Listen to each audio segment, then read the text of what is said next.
Iwan na kami. Bakit? Kailan alis ka? Ha? Kailan alis? Ayun. Mamaya. Oo nga. Alis na yun. Kung nga tayo nagtatagay. Ayan na. Mamaya. Mamaya tagay. Matagay siya. Mamaya. Ikaw pa tayo mag-fair, no, ate? Ha? Papatayo. Tara sa ano siya ate? Sabi ni Sir Kenneth, wala na ako sakit, ice cream. Oo, biglang nawala. Talaga. Lanzones. Yan ang maganda kayo.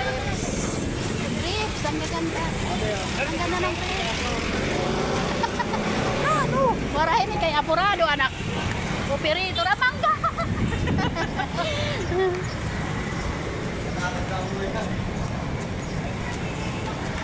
Jollibee ang sarap.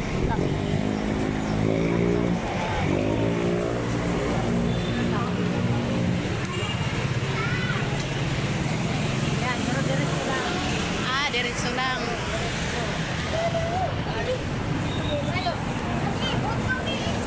Sige.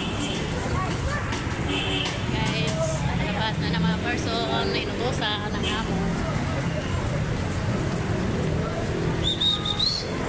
Inutusan kami. Doon lang sa kanila. Wala. Hindi yan. Ano ba nga? Kaya nga yun eh. Gusto mo lang talaga Diretso. Diri ka dati. excuse po. Diri ka.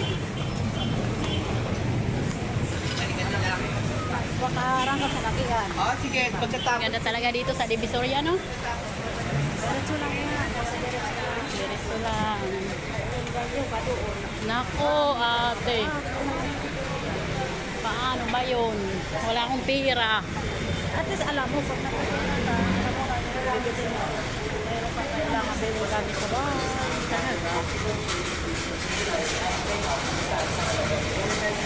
Lagi lang kami dito dumadaan.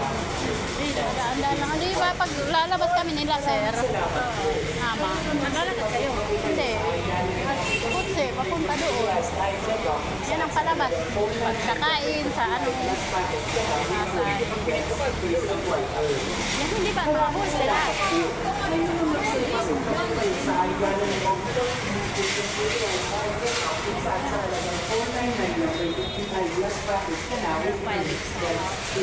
Ito? Maraming salamat po. Kayo naman sir, pasok na po kayo sa Mga sabon. Guys. Ibukin na lang ito. Tayo. Nakagawas kami, guys.